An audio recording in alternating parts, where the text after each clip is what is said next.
Hello, everybody. Welcome to session 2. We're very happy that you decided to join us today, and thank you as well again to AUB and the organizers and Dr. Nasser and the whole IFI team. My name is Munir Nabti. I have long been affiliated with AUB, but I do not currently work at AUB. I work at an organization called Alt City. We run startup programs with a heavy emphasis on social impact innovation and social impact startups. I'm going to do a quick intro actually later after the speakers because I want to get right into the meat of this matter. We have been working with universities for years, and we work with the central bank and many other groups, but one of the key groups that I think is essential and largely underappreciated in the development of a strong innovation economy is the role of universities. So we have worked with various groups at AUB, including the Center for Research and Innovation, the Office of Office of Grants and Contracts, the Business School, the various departments, and different universities as well. And the idea of connecting universities to applied challenges and applied issues is incredibly valuable. And what I'm curious to actually discuss, there's some wonderful research, some wonderful projects that these speakers are going to share with us today. But the frame of the questions that I have for them, and maybe how we can discuss this a bit after, is how can we help more of this and other research be applied and scalable both within Lebanon and outside of Lebanon. So I'm going to just still go in the order of the speakers here. We have their bios, so I'm not going to take much time talking about the bios. You can look at them in the booklet. But I'm going to ask the speakers here publicly as well to try to keep their presentations on the briefer side so we have more time for discussion. And I have a number of questions as well that I don't want time to make it less possible to grill them after. And I invite all of you as well to grill them and really let us go deep into figuring out how we can make more of this applied on these critical issues. So I want to just invite up first Dr. Salma, who has been working on a wonderful project. While she's getting set up, I'll just say I've actually known about the Center for the Nature Conservation Center for many years, and I've had some good friends who have worked there. And they've done a number of great projects around applied work in biodiversity, both in terms of nature and also in terms of consumables, I guess, the nutritious side of biodiversity. Okay, thank you, Munir. Thank you for Dr. for Nasser and for Hala for inviting us. Thank you all for coming to AUB. It's really exciting to share research and work that we do with the general public. I'm going to start by a video which is 5 minutes long, but after consulting with the moderator, we will be showing you 2 minutes of this video, and then I'll start with the presentation. I hope the sound works.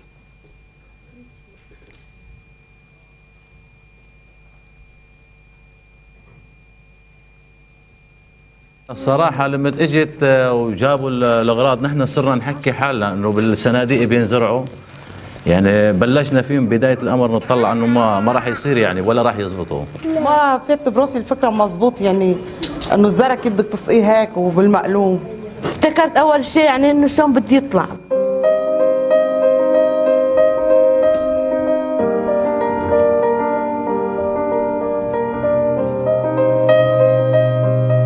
إذا الواحد أو الوحدة ما عندهم مجال وحابين يزرعوا فيهم يستعملوا مساحة الهواء ويزرعوا عمودياً.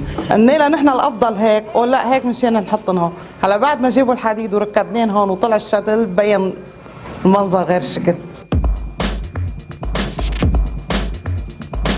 هيدي الطريقة التقنية موجودة بكل العالم. المهم انه الواحد ما يتكلف كتير ويقدر يطبقها بطريقة بتتكيف مع وضعه الشخصي المكان اللي هو عايش فيه. نحن عايشين ببناء كل شقة فيها 3 أوض وكل أوضة فيها عائلة. أول شيء زرعنا عبينا الشلحوط تراب ورشينا البذر وصار يطلع شوي شوي وصاروا هيك مثل ما انك شايفة. هذا كزبرة، روكة، رشاد، بقدونس، بقلي من مجاميعه. فرد الخس بنشيل الشتلة الضعيفة وبنترك النص على المنيحة وبنترك عدة شتلات بالشلحة وهول اللي بنخلينه بيصيروا. إذا فردته بصير العود عاسي وأحسن، يعني بيعطي إنتاج، مو بصير هيك كتير لس، بصير ناعم، أنت بتقطفي منه وهو بيطلع. وقت اللي أنا بحتاج باخذ نعمل سلطة بتحط حول الأكل هيك.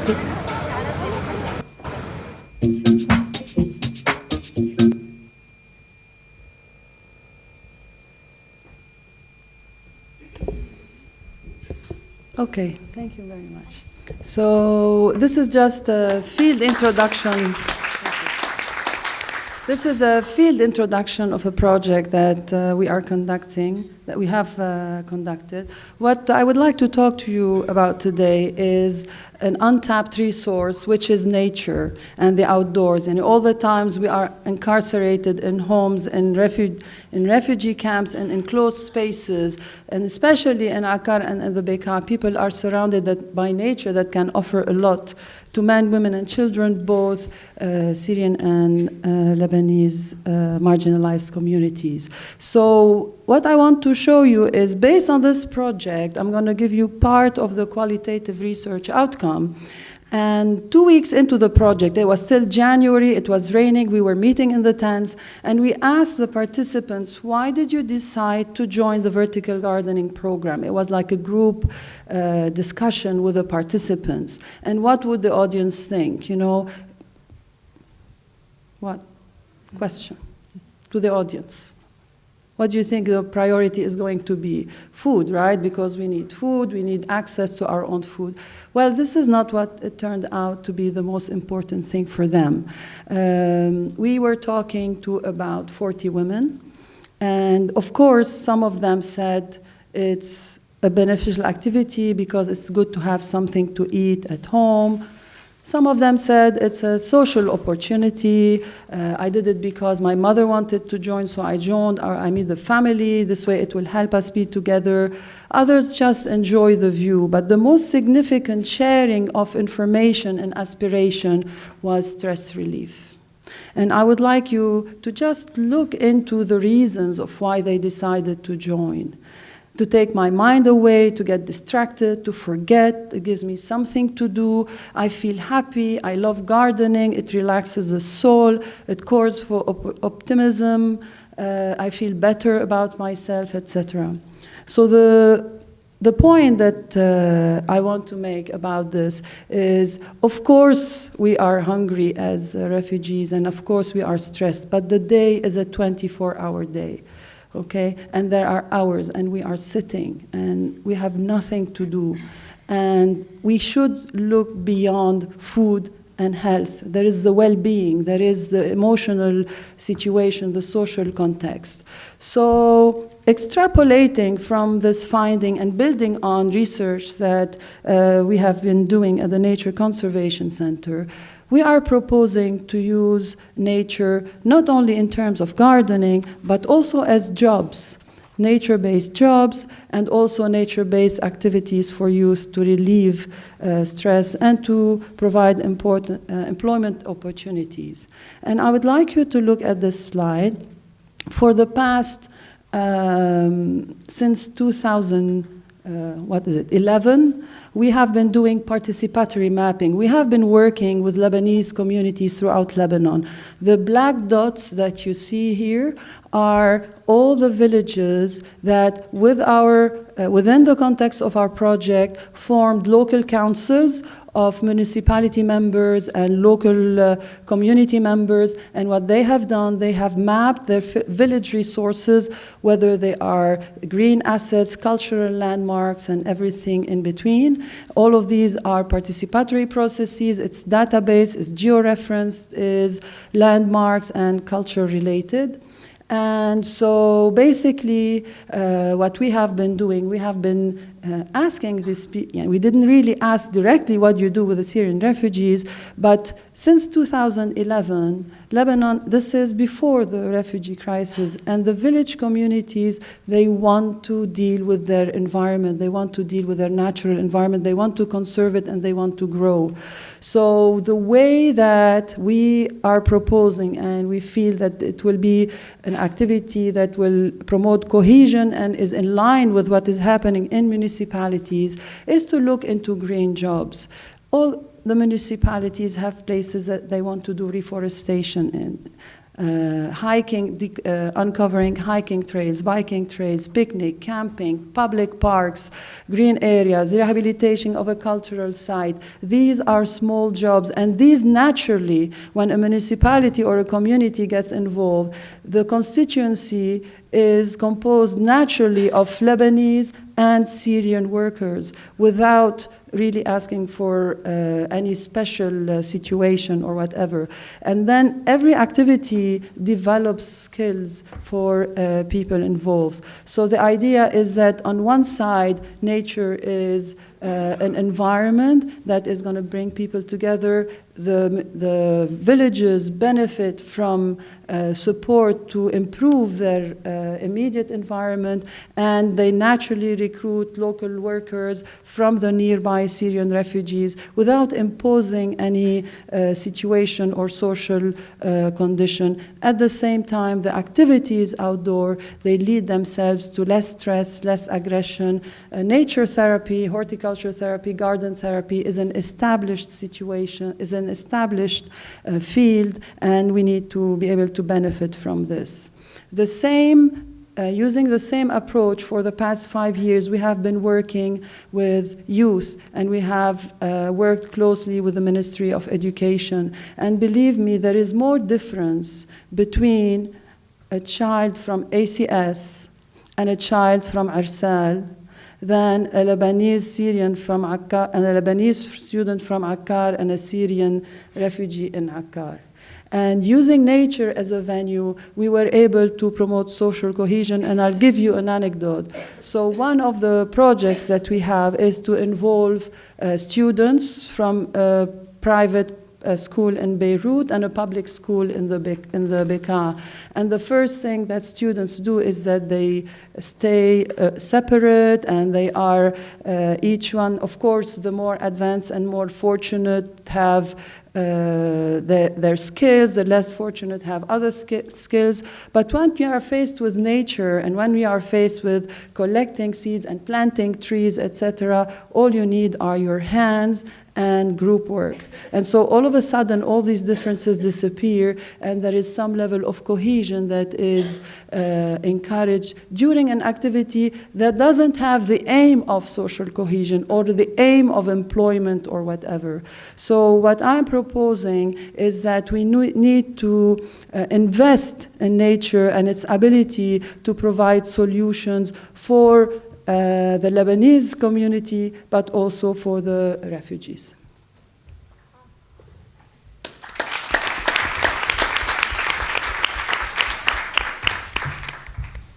Thank you so much. I thought that was a wonderful idea of well-being beyond the body. And I think that actually through a lot of these things, and what I noticed in the last session is that there are a lot of very sector-specific, departmental-specific research projects that touch on a lot of other aspects, other departments. So this being nutrition, and this being biodiversity, but connected to nutrition, connecting to psychological well-being, etc. I'm curious how we can build more of these interdepartmental and intersector sort of linkages. Okay, next up, we have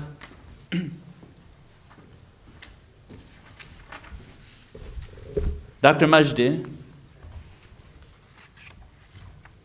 which I think is talking about a very interesting project, thinking of how we often think of the immediate near-term challenges that are facing us in life and the relief issue, but he's talking about much longer-term issues. Okay, thank you. Good afternoon. What a pleasure to be here with such a great community.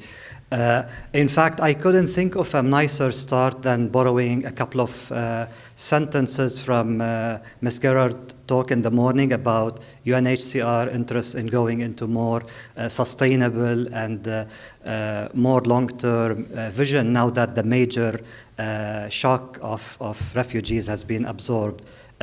If you are wondering why I'm borrowing those sentences, maybe just a quick look at the title of my presentation might give you an answer. In addition to the title of the presentation, I would like you to focus on that little hole in the ground in the photo. We're going to get to that in a few minutes. as my presentation proceeds. As an introduction, I would like to start by showing some numbers about the situation in Lebanon, about the ecology and the water situation. And I'm going to start with some pre-crisis figures in Lebanon. You will see two tables, and don't be bothered by looking at every single number, but if you look at the total supplies and the total demands of water pre-crisis, you will see that those numbers are already very close to each other. In fact, our demands exceeded our supplies back in 2010.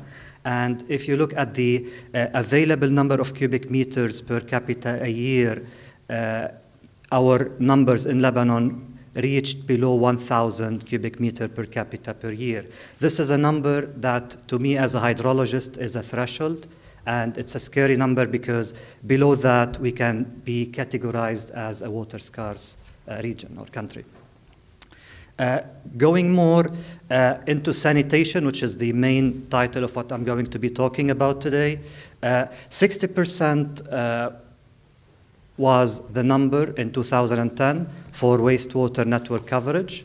And guess what? Only 8% of the wastewater was treated. The other is basically disposed untreated into our ecosystem.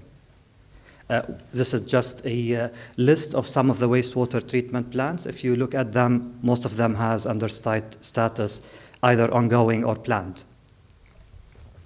Now, moving a bit into the crisis, 41% of refugees have access to flush toilet as compared to 83% of the Lebanese. This is according to a 2016 UNHCR report. More interestingly, if you look at the three different modes of refugees, around 16% of refugees living in residential apartments have access to unimproved latrines, compared to 42 and 57% in non-residential and informal settlements. All these are numbers from the 2017-2020 Lebanon Crisis Response Plan report. More scary to me was this graph that you would see. You would see a spike in the ITSs, or the informal tented settlements, which grew in number from something around 1,000 in April 2014 into something around 5,000 in December 2015. Some of those are settlements of only 4 tents, so don't get too scared that the number of people actually quadrupled, but the number of settlement did actually increase. Now, if you look at this and you look at the percentage of access to unimproved latrines, then this is becoming scary to me. A quick look also into the graph above, which shows the percentages of all communicable disease which has water or food as their origin. So these are the waterborne diseases. You can see a slight increasing trend. And more interestingly, also to me as a hydrologist, you can see the peaks are in the right time that we expect them. This is exactly between the period of the first and the second rainfall event of the start of a winter, where pollution is at its peak and where water resources are stressed to the max, which can hint towards a correlation between the status of the environment and the health situation.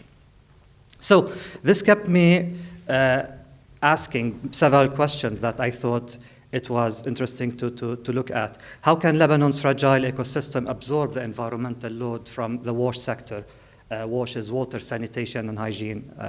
How to deal with the extra 35 to 56 million cubic meters per year of wastewater, according to 2014 predictions. How to deal with 40,000 of extra BOD per year, BOD standing for biological oxygen demand, an indicator that we use for wastewater quantification. Are things getting better? In fact, 23% have no access to bathrooms in 2016 compared to only 10% in 2015.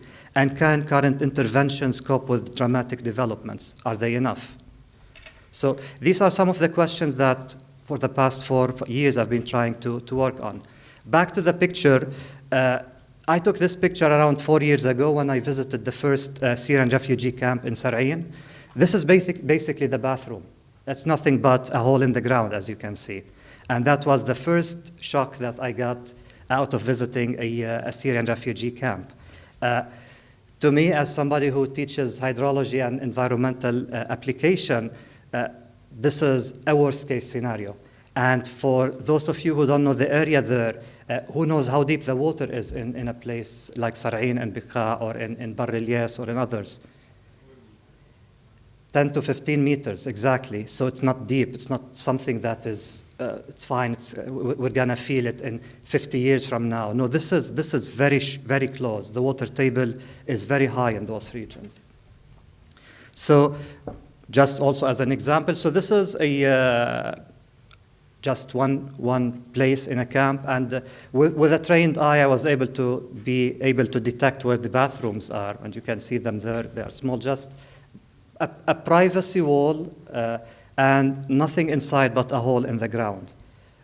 So that's exactly what I saw. Definitely, again, that was a worst case scenario. Who can guess what do you see in that blue thing next to the arrow? I wish. That was a 9-meter deep well. And if you can see the wastewater trench next to it, you can see that this is the first actually water cycle that I teach my students when I give my hydrology class in the engineering department. It's a very short water cycle, and the water cycle that actually is deteriorating in quality every day.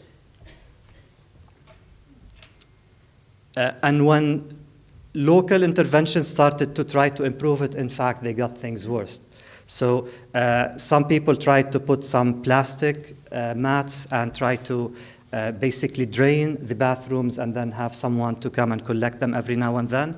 And this hole became a place for solid waste as well. And since they used plastic, which is a bad material with solar radiation, the entire system collapsed and caused actually a bigger environmental problem. As funding agencies became more and more aware of the sanitation problem, you started seeing more of those closed systems where you have a more private space and basically a tank which collects the wastewater, and then somebody would come every now and then and would pump those water or wastewater out and dispose it, hopefully to a better place, but you will see later where. So I started being active with this, with close collaboration with the Center of Civic Engagement, and we started building some modular systems. So we started building systems that looks like this. Our design concept was to build in modularity, systems that you can basically multiply by 5, 10, 20, as much as you want, and systems that you can assemble and disassemble as quickly as you can. So these are some of the photos. Now, a reality check. I started asking how sustainable this thing is. And is this system compatible with the socioeconomic and ecological landscape that we have? If you look at this cartoon next to it, you would see that I want you to remember now the number 8%. This is how much we treat our wastewater. What happens to the remaining 92? Openly dumped, exactly. So I started thinking, well, all aid agencies did a commendable job taking us from this hole in the ground system into this definitely better system. But is this, now that we have the luxury of sitting down and reflecting, is this enough? Aren't we just simply diverting our wastewater from the immediate vicinity of the camp into our ecosystem, rivers, lakes, and eventually the Mediterranean or our groundwaters? So in the absence of wastewater treatment plant, let's have a closer look at what is it that we are disposing. Each one of us sees wastewater as something disgusting, right? It's yucky, no one wants to even be next to it. But guess what? Wastewater is an open buffet for microbes and for other elements. It's like providing an infinite amount of food. So what we were actually disposing is basically nutrients. So we started to think of it as an opportunity. And what we were doing wrong is that we were trying to close the loop of sanitation with the wrong environment. We were trying to close the loop with ecosystem. So I started thinking, well, why don't we close it with agriculture? So isn't a closed loop ecological sanitation hygiene a safer option? And this is where we started thinking that we need a paradigm shift in our way of thinking. We need a holistic concept and a transformative idea. And this is where we started thinking of dry sanitation. I was basically inspired by the intervention in Haiti after the earthquake that took place a while ago.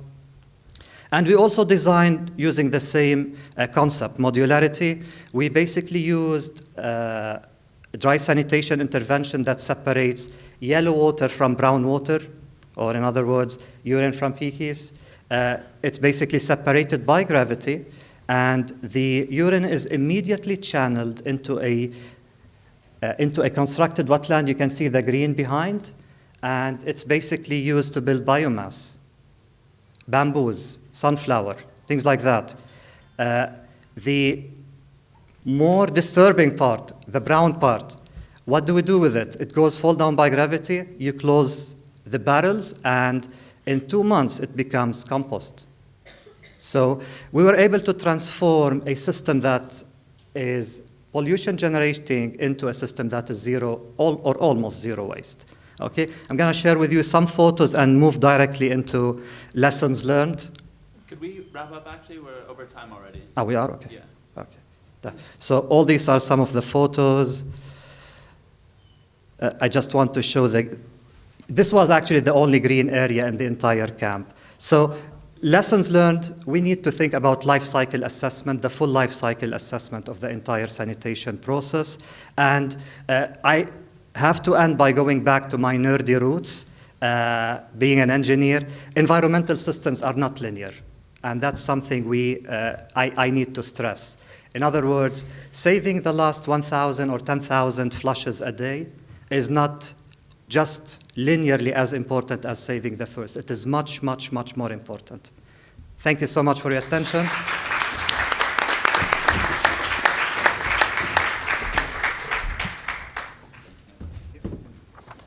Okay, next we have Dr. Hala Ghattas from the School of Public Health here at AUB.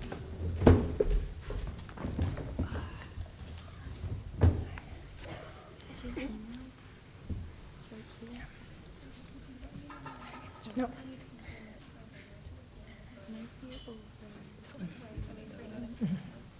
Thank you.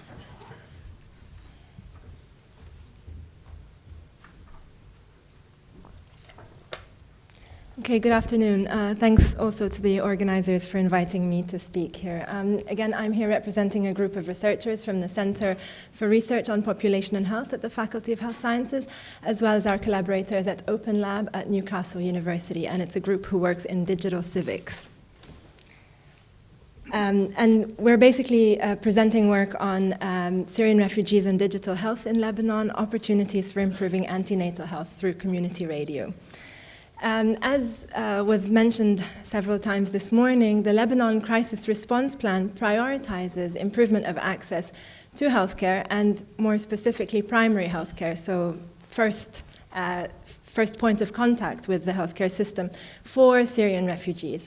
And as Faisal very eloquently showed us this morning, there is a lot of evidence of poor sexual and reproductive health, and this is particularly worse amongst women living in informal tented settlements. And there are various issues that have been linked to these difficulties to access the healthcare system, including navigating the system, knowing when and where to go, and even when they get there, sort of dealing with all of the issues that they have to deal with, including payments and what's covered, what isn't covered, etc. The objectives of our study were to look at, this is very exploratory and it's a pilot. What I'm presenting is the results of a pilot study. But initially we wanted to explore the feasibility and acceptability of incorporating technology as a way to facilitate antenatal care provision for Syrian refugees. And then in the second phase, we used the findings of this exploratory phase to actually inform the design of an intervention that would facilitate dialogue around health for refugee women. And we piloted different components of this intervention. So in phase one, what we did was we had focus group discussions with Syrian women living in 5 ITSs in the Bekaa. We discussed issues around what they seek healthcare for, what are some of their difficulties, what are their interests in terms of trying to seek care. And then we also had semi-structured interviews with healthcare providers, so doctors and nurses, that actually serve these same communities. So we're sort of looking at the issue from the perspective of both the refugees and the healthcare system catering to them. And the main findings of that first exploratory phase is that refugees felt that in addition to getting to the healthcare centers for some of them, there was they were very frustrated with the lack of appointment system. They felt very rushed. They felt that they were treated differently, and this issue of stigma has come up quite a lot already with regards to how Syrians are treated by healthcare professionals. They also expressed a very low trust in nurses. They wanted to see doctors, they wanted to speak to doctors, and they kept being shoved off to see nurses. And this, for us, reflected a sort of poor understanding of the role of the nurse in the primary healthcare system as well, and we'll discuss how we dealt with this later. We also found that they had generally low health literacy levels. They weren't able to explain their health problems very well. And when we explored their utilization of technology, we found that everybody had access to a telephone and that they had a very strong preference for voice rather than text. So they're all on their WhatsApps recording voice messages as ways to communicate and navigate their lives. In addition, we also identified the role of the sheikha in the community. This is often the shawish's wife, a senior woman in the community who people come to for advice and who helps them to navigate the system, as well as the fact that women go to each other. They ask each other for advice and for help. And this can be positive if experiences are well informed and they can sort of help people to learn from their own experiences, but they can be negative in perpetuating misconceptions about health issues. And so this was something else we took from that first phase. In phase two, what we developed was building on work that our collaborators have been doing in India on something called interactive voice response, which in our context we call Allosahtik. This is a system that functions like a radio show, but through a telephone call. So a call is placed from the internet to a mobile phone, and you sort of are picked up into the system and you're able to listen to a radio show. It's actually quite low cost, and it has been used to disseminate health messages and to facilitate dialogue around health. And what it tackles for us in our context are issues of the rushed visits where women don't have the chance to actually ask doctors questions. It has the opportunity to potentially correct misconceptions and allow this dialogue. It also addresses the issue of transportation that many women face as a barrier to accessing healthcare, and also to sort of try to understand when it is necessary to seek care versus when can I get advice or care in other ways rather than necessarily visiting the clinic. And for us, there's a secondary objective in trying to actually build trust of the community in nurses and midwives and an understanding of their role in the healthcare system. So how does Allosahtik work? It requires a host to have a smartphone. So there's only one smartphone needed in the whole system. In our case, the host was a woman from the community who actually navigated this application from her phone. We also had listeners who are refugee women who register their number with the application and receive a call. And once the host and the listeners are on the call, then a guest is also called into the system, and the guest is usually, in our case, a healthcare provider. So a doctor or a nurse is on the line, and the doctor or nurse is speaking about health issues. And then the role of the host is also to cue in callers who have questions, and the callers are able to just press a key once the show is complete to be cued in to actually ask questions about these health issues. So the way we actually implemented this in our research project, which is sort of at early stages, was initially we held stakeholder and key informant meetings with Ministry of Public Health and with NGOs. And we ended up partnering with Amil Association to recruit healthcare providers as guests and developed health education materials and created a show script with them. And this was sort of reviewed by experts as well. Dr. Al-Kak contributed to this. And then the research team engaged with the community in order to introduce the application and see how it would be designed to actually make it easy for them to use. And then we recruited a host, a woman from the community, to run and host this show, as well as listeners who were women from the community who were interested in listening in. And then we ran components of the system with refugee women. In the research project, we actually had all the women in one room, in one tent, listening in as listeners, and then the host in another tent navigating the show and the healthcare providers being called in. We actually ran 4 shows, and for all of these we did a pre-test on sort of knowledge around the topic that we were discussing.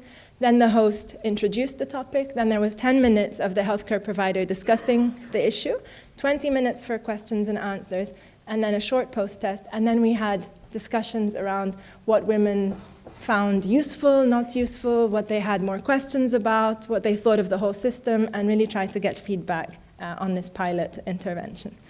And I'm just presenting, in the interest of time, very quickly, a few of the findings of the qualitative work. So basically, we found that women were much more comfortable asking questions on the phone.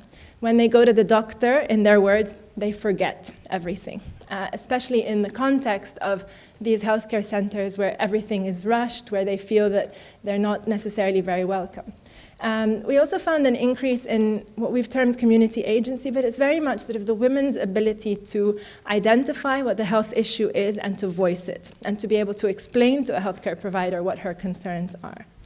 And the women also saw value in the system, but also in actually keeping recordings of these voice recordings of the education or the discussions that were happening to refer to in future. And one woman said, there's always something the doctor was saying, but I got distracted, and if I had recordings, I could listen to it again later. And then when we spoke to the healthcare providers, they were actually impressed with the high level of engagement they saw from the Syrian women in this context as compared to what they see in their clinics, even when they give health education in clinics. And many NGOs are doing a lot of health education that is centered at the centers where women come and attend lectures. And they found that women were much more engaged. And that they found them to be much more interactive and understanding of the issues. And we found that it tended to also build trust between the healthcare providers and these community women, particularly the host, the woman who was leading the show. One doctor said she was the main person communicating with me. She organized the questions and she was very aware about the topic. They found it convenient because they didn't have to go anywhere. They could be doing this from the healthcare center or from home because they were being called in. They expressed that it actually helped them to better understand the context of the refugees. I now know their situation is what holds them back. I put myself in their shoes. I realize that there are a lot of them that are actually health aware, is in the voice of one of the healthcare providers. So basically, this system has potential to reach multiple women, many women, and not necessarily women, but in this case we were focusing on women's health. And it could in fact be used to address issues of mental health, vaccination campaigns, notifying listeners about new services.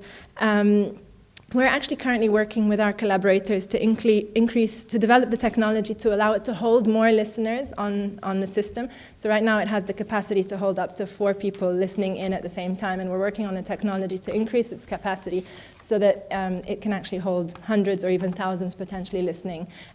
Its strength is obviously in the context specificity of the people calling in. There are people who understand the communities with whom they're speaking. And it has the potential to facilitate health outreach and advocacy, and also to create potential anonymous peer support systems around issues that could be sensitive, whereby people don't necessarily want to speak face-to-face to others about some of the issues that they face. Thank you very much. I just also want to thank our collaborators and the women who participated in the communities.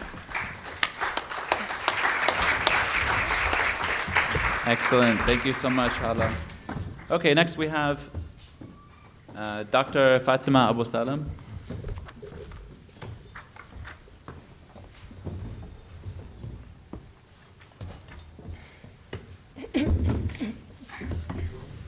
So thank you, David. I'm very happy to be taking this podium. I come from the computer science department, so I'm not your very typical speaker.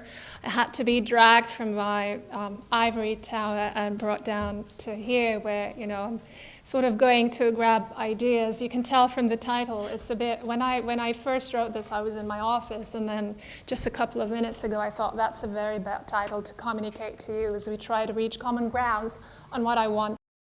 So a better title for me today is going to be How to Be Data Kind. So forget about what's available. So in times of crises, I have three very daunting questions that I'd like you to also reflect on with me. Could there be ways that we prevent or be able to predict crises before they actually happen? What if they're the kind of methods that are most cost-effective than anything you've dealt with before? And as I've been looking around, I see that there's this gap in the nature of struggles in life that tend to be very continuous. Things happen at times that you maybe don't expect them, and the way that we're actually gathering information about struggles facing refugees tend to be extremely discreet. So you have these surveys, you meet with people, God knows if they're willing to cooperate and say all that's on their mind. You leave them, maybe they have something new to tell you tomorrow, and you're not there to capture this information. So all of these questions come up, and from our side, we have, so I'm going to oscillate between the technical terms and the more humanitarian. The technical terms that I'm probably going to shout back at you, and I hope you can say, yes, we've heard of that hype word before. How many of you have heard of big data before? All right, many come over and say, what is really that thing? Is it such a hype? No, big data has always existed, but I think our awareness of it and our processing of it is what's new. So how many of you have heard of artificial intelligence? All right, and it's more related actually to things you do over social networks, Amazon or Google targeting you with ads, predicting what kind of behavior you will be manifesting online. Will you be a fraudster as you process your credit card installments and so on and so forth. But no, it isn't only about that. Artificial intelligence or machine learning, the perspective in artificial intelligence that I'm going to dwell on can actually be used for the public good. It's been used for precision medicine techniques and precision public health, which takes it to the level of prediction based on data. Is data that large? Yes, it's actually, so I had this, well, I don't know where it disappeared, but this nice slide which tells you every year we're producing double the amount of data we produced the year before, and it's on the order of zettabytes. And zettabytes is, in the hierarchy of orders of magnitude, a kind of exponential increase. So what kind of tools are significant for us, and how can we put them in certain projects that I'm interested in? This is going to be my talk. Machine learning, it's learning. It simulates how a human being learns. So a human being learns by experience. The more they get exposed to data, the wiser they become. They might make the wrong predictions, but the second day they actually try to do better, and they get penalized for the kind of misprediction they do. Geospatial mapping is also becoming extremely important, and it's empowering communities to submit their own information about all sorts of environmental or health inequalities that exist. Collective intelligence, which is another subdomain of artificial intelligence, is also extremely inspiring for me at this stage. How can we get groups to collectively cooperate, maybe compete, and decide upon very high-risk situations how to go on? And one very trendy line nowadays is called human swarming, which is inspired by the way that honeybees actually reach collective decisions. It's synchronous, it's not asynchronous. Well, asynchronous means I'm sitting behind my machine and I'm clicking a like on Facebook, and I don't know what other people are thinking, and suddenly we're all behaving like herds. And but with honeybees, there's a sort of mathematics that tells you with 80% accuracy they reach the right decision. Okay, all that theory is nice. What are the, and video games, of course, many of you know about video games. They're actually being used to motivate sort of people to be engaged in, well, civically. People who feel they want to help but don't know how or when are being sort of exposed to games to help them get into civic engagement.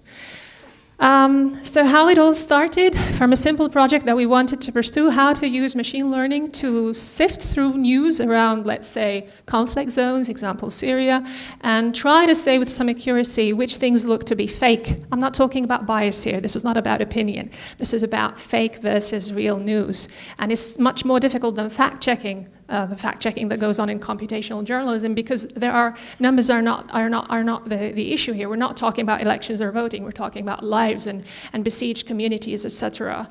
And then slowly, with my collaborator Sara Najm, who's here somewhere, but we started looking into more mundane problems, thanks to Sara, who came forward with these open data sets. We're looking at power grid contingency analysis using graph algorithms, meaning which nodes in the power grid in Lebanon are more susceptible to attack or vulnerability upon attack. So there are some flood data sets we may be looking at to assess, like 10 years down the road, which zones in Lebanon are more likely to suffer, and is there any risk to disease, etc. So I'll spare you further ado, but because I want to hit at the problems related to refugees. They're here on the lecture slide, so maybe you can scroll through them, but there are two that are very sort of dear to my heart. The first one is, can we predict trends in disease outbreaks as a result of mobility of refugees? And can we identify preventable early marriages among Syrian refugees at the right time for intervention to be effective? Now, the machine learning cycle is going to take you across 4 bullets. What happened? And that's descriptive analysis. Why did it happen? Diagnostic analysis. What will happen? And that's when you're going to say, I want to intervene. That's predictive analytics. And how can we make it happen? How can we save a child from an early marriage? How can we sort of intervene to address a disease outbreak? And that's prescriptive analysis. They're all built on machine learning algorithms that can be tuned automatically, meaning in a very cost-effective way. You don't have to be there at every juncture of the process to get to have a say, and you can focus on doing more important stuff. Now, there were also some, so early marriage is for me like similar to school dropouts. So there were two, like, how can you identify that a child will actually drop out of school early enough? So I only have 2 minutes. I can probably, I don't know. Plus your video. Yes, there is, plus the video, great. Okay, so probably I want to go straight to the challenges and then show a very nice video on the power of something as simple as data visualization. We haven't even started talking about machine learning.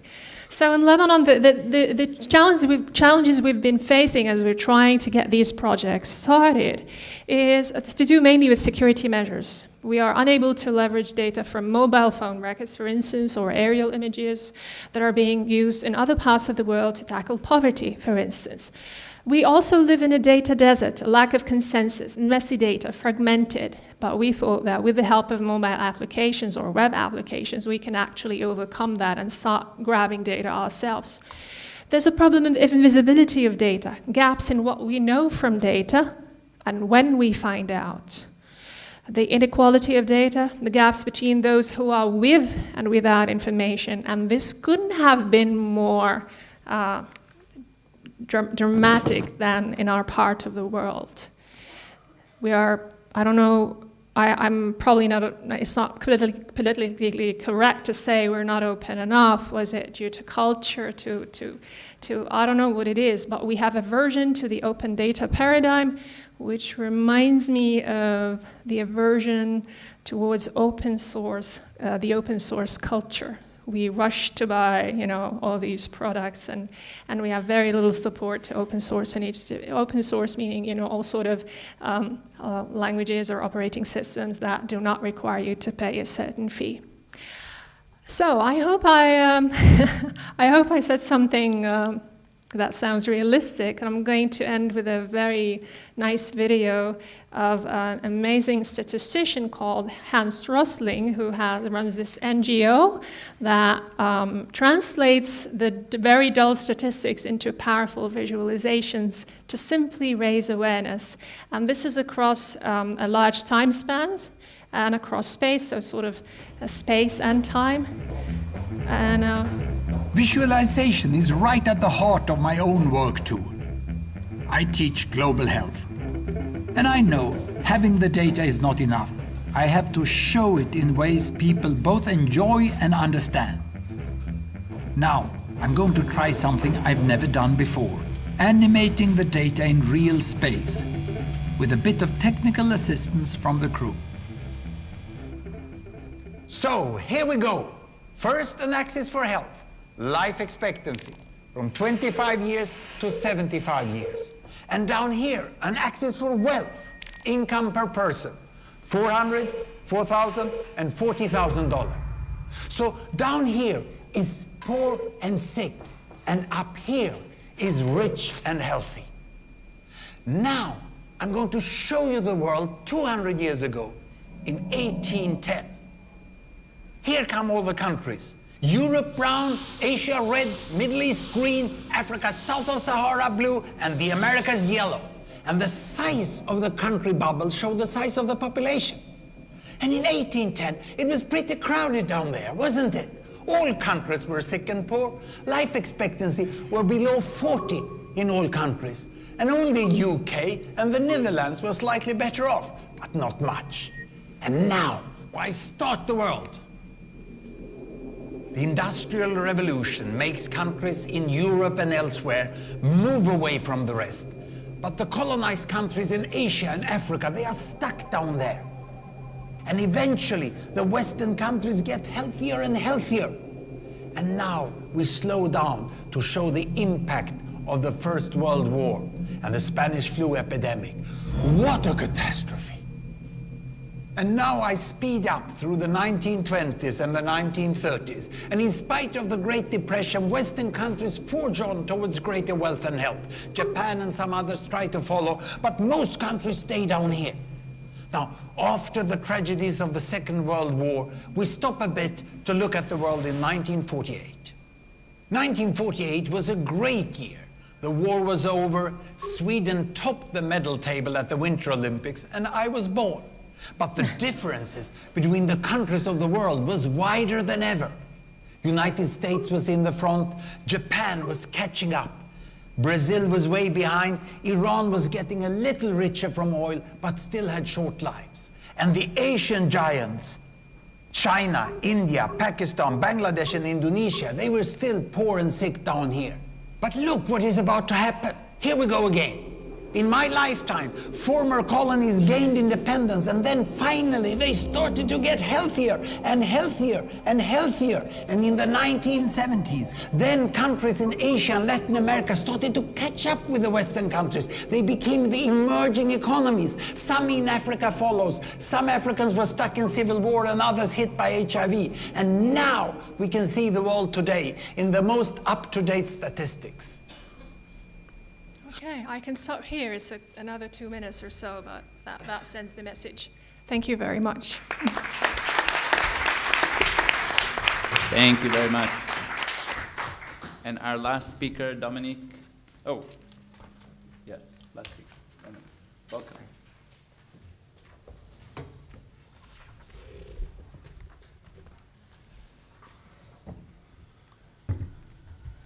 I hope you are all preparing your questions.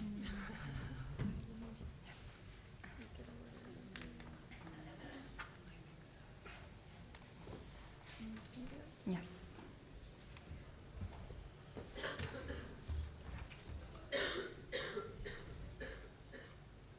Okay. So good afternoon, everyone. My name is Dominique Anid. I'm very happy to be among you today. I'm representing the Environment and Sustainable Development Unit at the Faculty of Agricultural and Food Sciences. And the title of my presentation is going to be the response to the food security crisis and conflicts and how we are trying to embed development into relief. So we've already discussed some of these numbers this morning. And as you may know by now, Lebanon is hosting approximately 1.5 million of refugees. 93% of these refugees are actually food insecure. And most of these refugees are found in areas that are already impoverished, such as the Bekaa and North Lebanon. Now, at the beginning of the crisis, and to be able to reach a large number of people in a short period of time, the major approaches that were used to tackle the food security response were the electronic cards, the cash for food vouchers, or the in-kind food assistance. And as you can see, billions of dollars were spent using these approaches.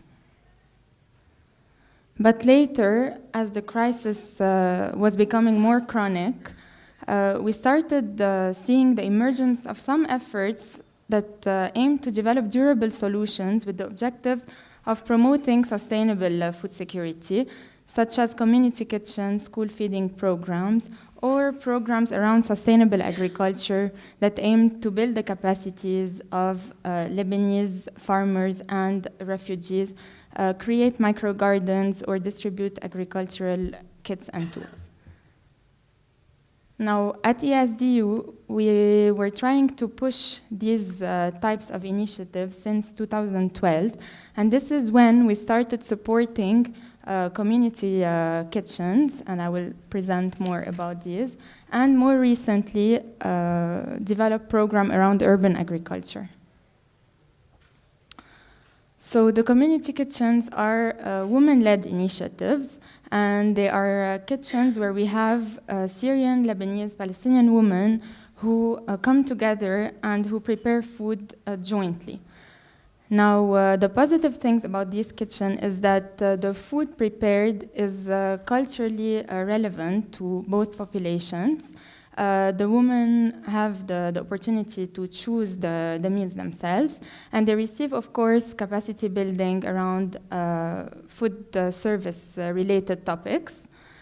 And every community kitchen can reach around 200 vulnerable family, hosts, and refugees.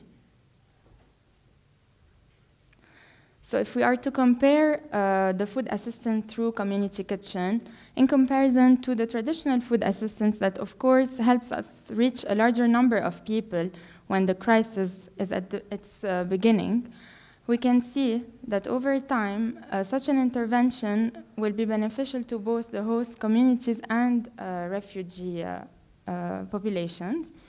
It will mobilize women from both communities to produce healthy traditional food, and this will help enhance the social rehabilitation among both communities, as well as provide a source of income to these ladies running the kitchen, and support the local producers and shops because the raw ingredients are provided from local shops in the areas. And of course, to alleviate the food security and increase the dietary diversity among the vulnerable families who are receiving these hot meals. Now, just to have a quick look at some numbers, through one community kitchen, we're going to be directly benefiting around 7 Syrian and Lebanese women who will lead these kitchens. And this kitchen will be linked to at least 5 small local shops or producers in the area and reach at least 125 households with an approximation of 5 members per day. And so if we multiply, we'll get 36,000 hot meals that are distributed per year through one kitchen. And all of this would be at a cost that is less than $2 per person. So this model of community kitchen, besides the food assistance, can also be used in schools as part of school feeding programs or in order to improve the school snacks. ESDU has collaborated with the Faculty of Health Science and the Center for Research on Population and Health in the Burj al Barajne and the Shatila camps, where we worked with Palestinian ladies who are now leading 2 very active community kitchens, and they are linked to schools within the camps to provide healthy meals. Also, and this program was presented earlier today in the Bekaa area, we have been collaborating with the Civic Engagement Center and the Kayani Foundation to establish school kitchenettes that are led by Syrian ladies, and also who provide daily healthy snacks to around 600 school children per day. We are also collaborating with the nutrition department to evaluate the nutritional intake and the nutritional values of these snacks. And now moving on to urban agriculture, we have also been using this approach for the past year in order to build the food security of vulnerable population hosts and Syrian refugees in Burj Hamoud, suburbs of Beirut, where we are working with approximately 100 refugee and local families, providing them with horizontal and vertical kits, as well as composting units, for them to be able to grow fruits, vegetables, and herbs on their balconies in the very narrow streets of Burj Hamoud. And this provides them with a cost-effective solution in order to achieve self-reliance. And these families have been saving around $50 per month by growing these kinds of food. Now, what we're trying to do as well in order to further develop the local value chain is to merge these 2 approaches, having kitchen gardens directly linked to the community kitchens. And we have started with a pilot project in Minyara and Akkar, and an educational center for Syrian refugees, where we established a community kitchen serving healthy meals for school children, and we are working with the kids and the ladies leading the kitchen to provide them with a garden so that they can grow some of the ingredients and use them directly within their kitchen at school. So, thank you.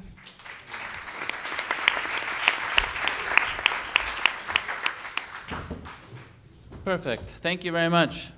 I have a quick question. How many people are here from AUB? Okay, let me flip that around. How many people here are not from AUB? Oh, wow. Okay, fantastic. How many of you had heard of the existence of these research projects before? A few people. Okay. I have one quick question for you, and then I want to ask here. But how can we help more of this research see the light of day and see implementation, see more on the ground impact? What do you think are your barriers? What could be done?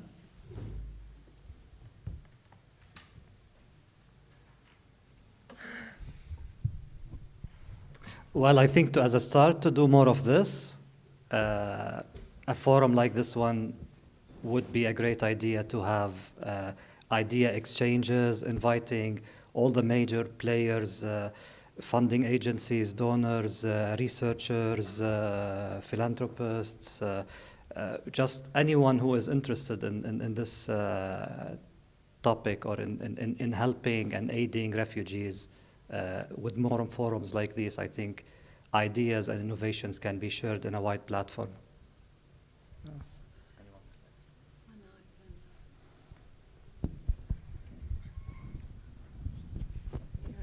One issue that may help us move forward is that what we are conducting are not projects, mandated projects. A lot of our activities are exploratory, community-based, culture-responsive. So in order for us to sustain these kinds of innovative activities, I think we need more, I wouldn't say open funding, but I would say applied research funding where the outcome is not 100% defined in all its aspects, because there are a lot of unknown and there are a lot of changes that we have to do during the project. So there should be some level of space given to applied research, responsive research, action research in the support that we receive. So I'll speak from my experience. I think taking it to that level of innovation is a very dangerous game for researchers. There's a very high risk, as Salma has just pronounced, that things may not be well defined at the beginning. And many of us on board, when we get together, we feel that we really have to go beyond our comfort zone. So I've had to learn a lot about qualitative research and going up to people and explaining what machine learning is trying to do differently from theirs. You get to a level where you feel time is running out, you have obligations to do at work and in teaching. And I think the biggest challenge is to provide a sort of secure environment to allow these highly innovative ideas to foster and take the time they need. This isn't something that's been done regularly. So we're not building on prior culture. This is really a lot of high stakes. I'm sorry. Isn't that the purpose of academic research, of doing risky True. things There's that are not always known? a 'Cause risk. even publishing, Absolutely. you can publish that something true, didn't true, work, true. and that's a valid research finding. I never implied that research is risk-free, but that level of risk is even beyond what many people are able to perceive. Like, sort of, really. I'd just like to add one more point, which is also committed volunteers. I mean, probably you're all happy for coming and spending half a day here, but let me take this to the next level. Who would be interested in giving me a day of their time every week for the next 2 or 3 months? We're looking for volunteers. So committed volunteers is something in high demand. Okay, so are there microphones, by the way? How do we do this? They pass around microphones? Okay, could we do a couple of quick questions here? Are there that's 2 microphones? Okay, could we have one sort of up in the front and then one in the back? There's a lady right next to you there. Could we start with her? Let's try to keep these quick as questions. I'm going to go through a few of them so that we can try and get as much out of these folks as possible. Yes, hello. My name is Helen Samah Hanwayhed. Hello, I'm here. Yes. I'm a nurse. I'm very happy to be, with you. It's fascinating. I was the president of the Order of Nurses, a year and a half ago. My comment is for Dr. Ghattas. It's disheartening for me to hear that nurses are incompetent and not doing good enough of a job in the community. I just want to share with you that we had written a proposal with the UNICEF and we managed to get a $150,000. We launched a campaign and that was in 2013 when I was president, and it's ongoing. So I would like to ask you kindly, the thing was to promote the role of nurses in the community. So please tap that resource, get to the Order of Nurses and talk to them, because we have launched this campaign and you should be able to benefit by it. Thank you. Yes. Is this a question? Okay, great. Other questions as well? There's the other questions. Okay, could you come down? Yes?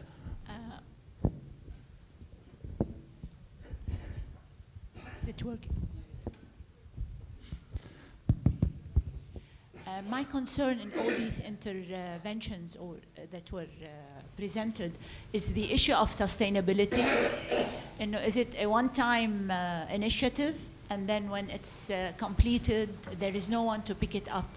For example, what Dr. Abnajm has presented was this idea of the dry sanitation toilet discussed, let's say, with municipalities or with the line ministry concerned, to take it as an idea to address the needs in the number of informal settlements among refugees.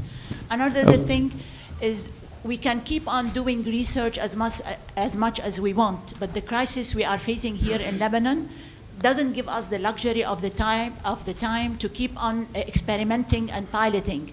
Yani there should be a balance drawn between what we can keep on experimenting and piloting, and there is action that needs to be done and done immediately. Okay, great. Thanks for those questions. Is there, yes? Hello, Khalil Dagher, UNHCR Interagency Coordination. I just have a quick question in regards to the last presentation on the link between relief work and development and then the impact on the communities. My question is specific to cash assistance. And I'm not sure if anyone actually at AUB has done any work regarding the impact of cash assistance distributed in the context of humanitarian assistance. Because from 2013 until today, roughly speaking, more than $1 billion have been injected in the local economy in forms of cash assistance, multi-purpose cash, cash for winter, the food e-vouchers, cash for shelter. This is across different programs that different humanitarian agencies have been implementing. Thank you. Okay, can we take one more question here? Does someone have a microphone? Okay, we'll come to you just next. Hello, I'm Engineer Hassan Al-Jabiri. Your subject is innovation to fend off the crisis. Now, you haven't tackled the political side of it, which is the most important, where AUB could have helped. And maybe you would have thought of approaching the concerned government to return the 1.5 million Syrians to Syria. Politically, you could tackle the subject innovatively. Okay, so maybe let's take those first three questions as questions, and the last question we organized another full-day seminar on. Okay, the first three ones, or any of them actually. Do you want to go through and have responses? I probably have two responses. One with regards to the lady regarding can we move beyond experimenting? That was probably what I was trying to say. I believe that Lebanon has not really learned enough lessons from the first exodus of Palestinian refugees. So that we have at the time, I don't think there has been any studies to forecast the impact that this was going to bear on many sectors. And the fact that we have been in this crisis for years without proper documentation of data or learning from it, I believe, in my opinion, is something that's making many of us believe we're still sort of experimenting with bits here and there, and we're unable to fend off crises at the right time. So before I should have, been an advocate of these very fancy computational techniques, I probably should have just stress how much we've been lacking in this initiative of documenting all sorts of possible, and we live in an age where you simply no longer have to worry about what kind of data can be documented. You can absolutely document anything from text to videos to audios to sentiments to many sources of information that may be relevant. So I think this is the source of the problem.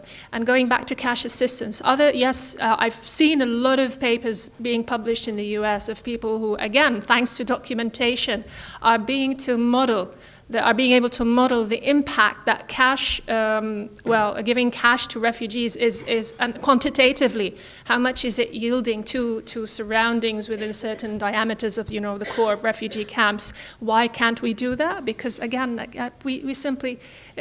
we're not data driven. And without data, we will remain doing pencil-based, laborious, theories on paper that do not map to the realities on the ground. So this is my take on both questions.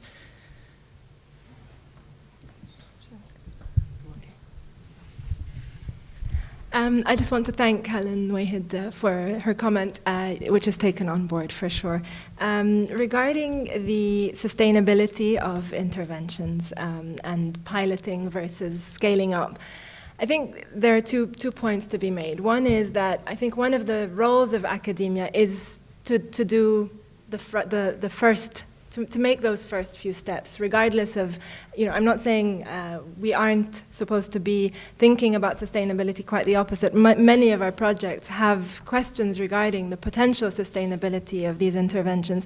But I think those first few exploratory steps are necessary to know what works at a small scale, to then look to expanding and scaling up. And I think this is where we need to look to you, the operational partners, who are actually investing in the scale-up of interventions that have been shown to work through the evidence. I mean, if we have evidence-based interventions that have been shown to work, then we would expect that the operational partners would respond by investing in these kinds of interventions. The other issue is is therefore the form of funding. And we find, I'm going to speak a little bit to the projects that Dominique was talking about, because I've been involved in the ones in the Palestinian camps as well as these kinds of projects. And we really find it very tough. It's an uphill battle to try to influence policy to take on some of these projects. So, we've been in touch with ministries of education, Ministry of Health, in the Palestinian camps with UNRWA. It is a constant battle to keep showcasing the impacts of these small-scale projects, and then to then have someone respond and take them on to scale them up. So even though at UNRWA they are very much behind the school food programs coming out of community kitchens, we have shown through evidence impacts on women, impacts on children, all sorts of positive outcomes. There are micro-politics at play that stop things from moving forward, as well as larger sort of political decision-making and funding behind these words. And just in terms of the cash assistance, as you know, there have been several studies that have looked at the impact of cash assistance using some innovative methods, using regression discontinuity design like the IRC study. And we have been involved in some of these, as you know. But I think what we need is actually, we look to you, UNHCR, who actually sit on the largest data sets, to actually start to do some of this predictive modeling moving forward, I think. Thank you. I probably should also, I didn't think I want to say it, but we've faced a very, very solid resistance from many sources who own the data. And it's sort of, well, I say own, just because they've collected it, they sort of think they own it. And I think this closed culture is completely hindering to any potential progress. I would just invite you to look up initiatives being launched in the UK and Europe under the name Open Data Science, and the marvels they're doing in Eastern Europe. And Eastern Europe is really kind of sort of versus Western Europe. So this kind of a channel of expertise going from the West to the East, and the assumption that data should become open.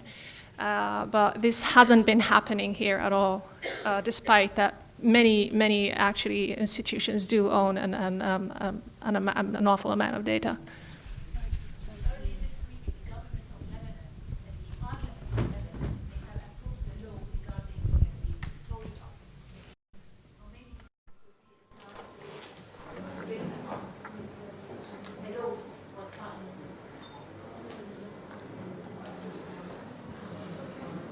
I would like to comment on the issue of sustainability.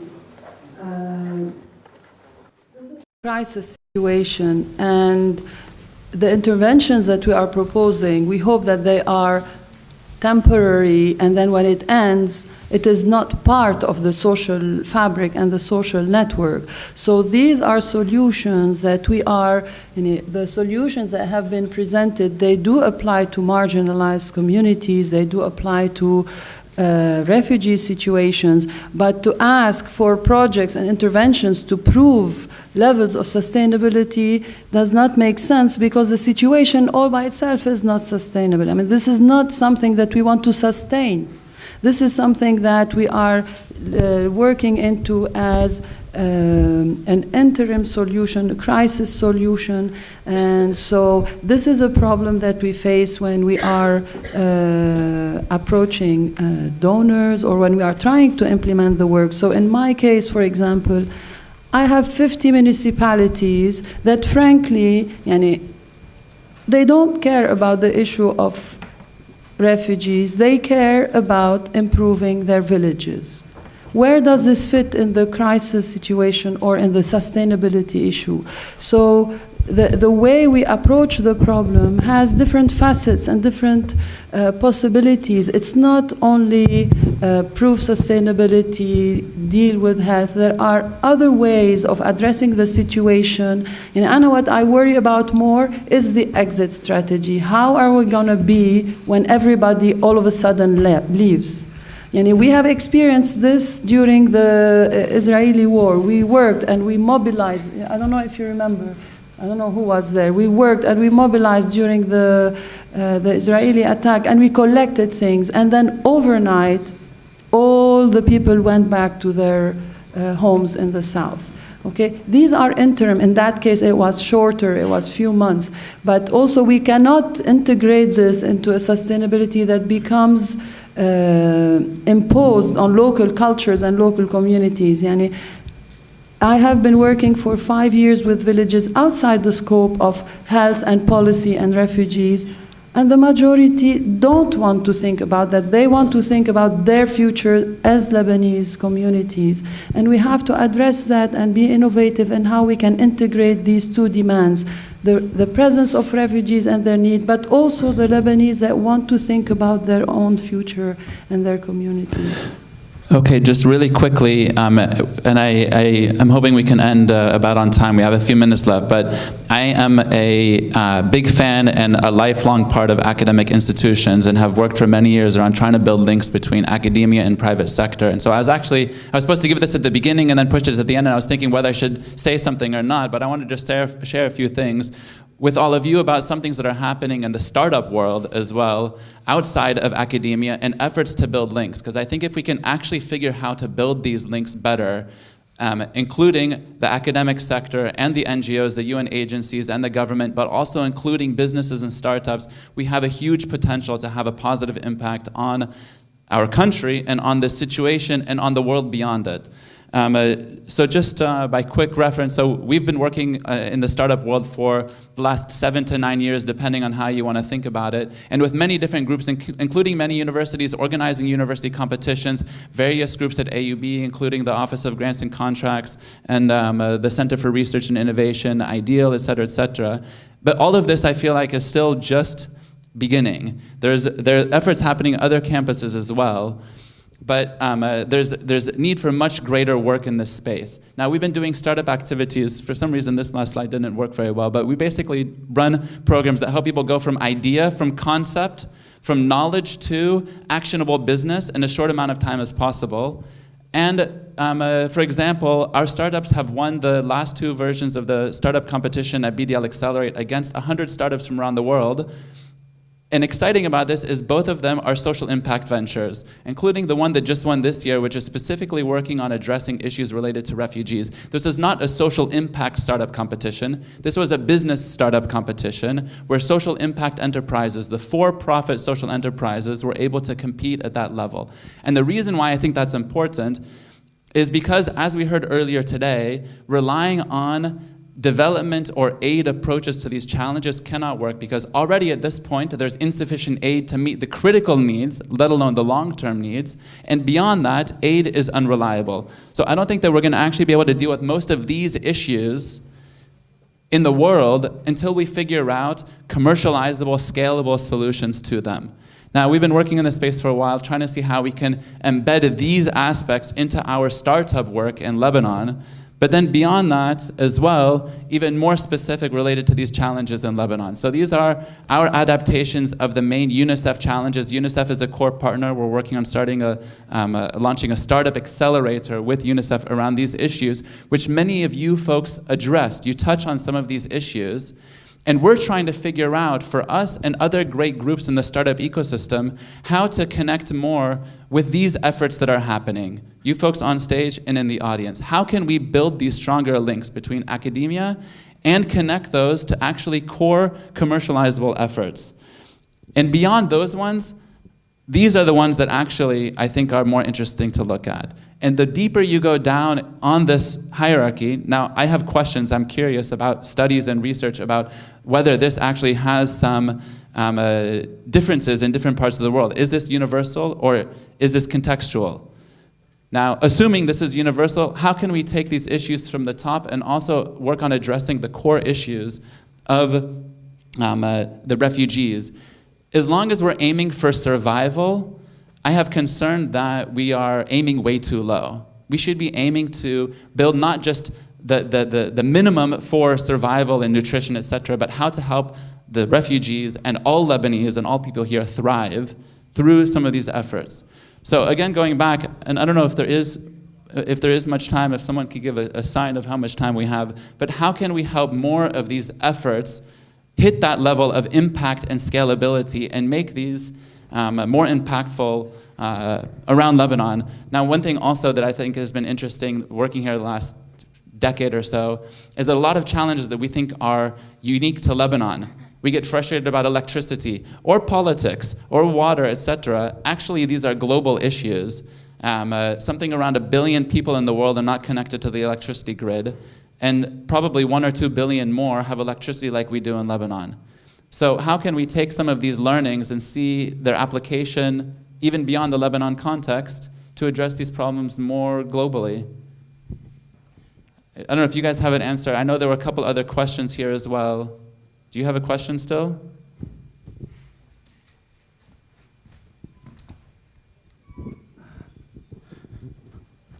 Well, my name is Adel Cortaz.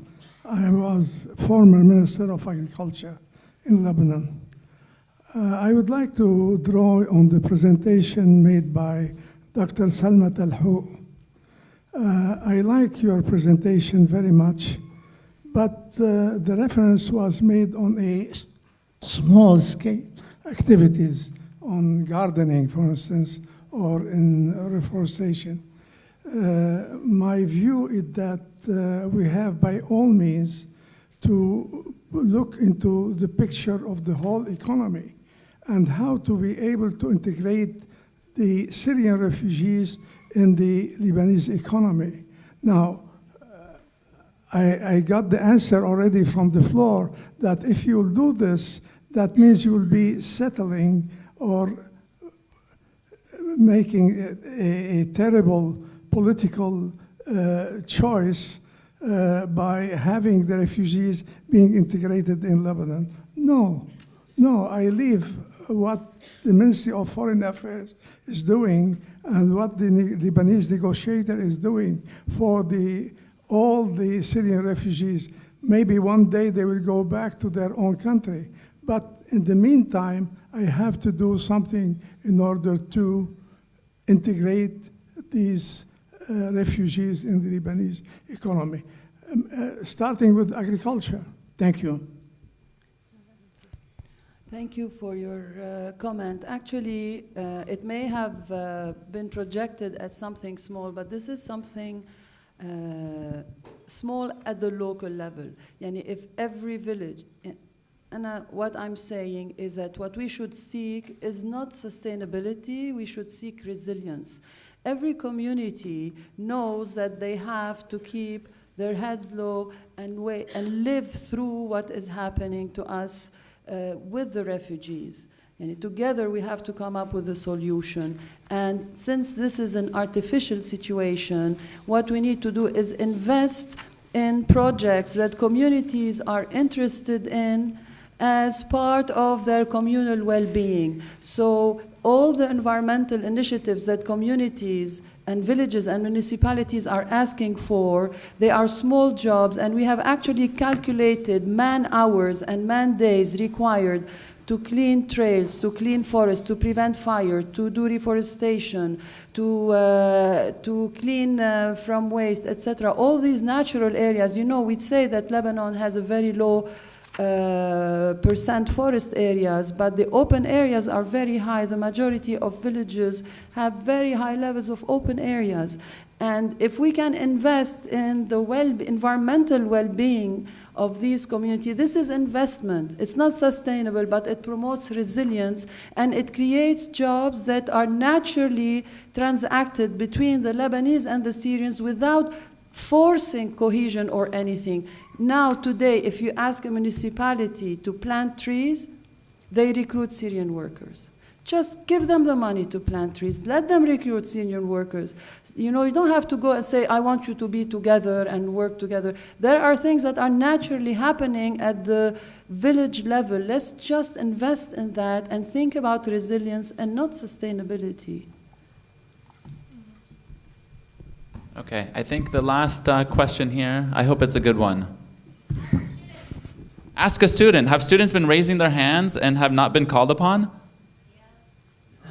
I hear someone speaking, but I don't see. Okay, we're going to take 2 more questions then. Can we get a mic to that lady and a mic for this gentleman here?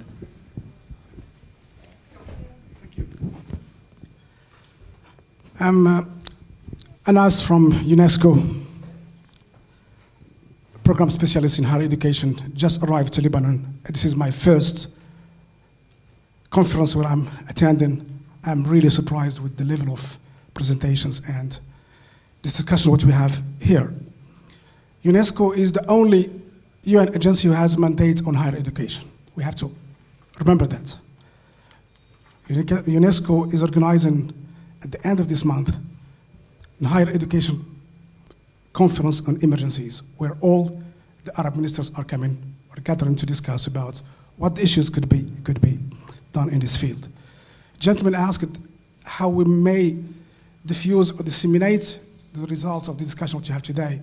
I promise you that I will keep those informations and I will translate them into decision makers in this conference. Thank you. Thank you. Yes. Hi, I'm an AUB student. My question is primarily for Dr. Salma Talhouk, and I'm interested in knowing more about the nature-based job trainings in conservation and agriculture and what the role of technology is. Because looking at the future of farming, it is increasingly technology-based, and I'm not sure that training refugees as subsistence peasant farmers is any solution, especially looking developmentally. So what type of, are you trying to utilize agricultural technologies in your training so that these jobs are actually applicable to the realities of attaining food security at a wider level?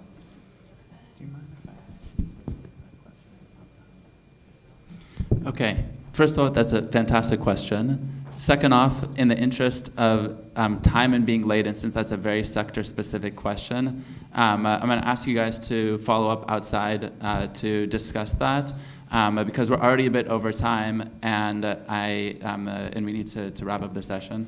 But I want to say thank you to all the panelists and to all of you guys and the organizers, and look forward to the next steps, definitely.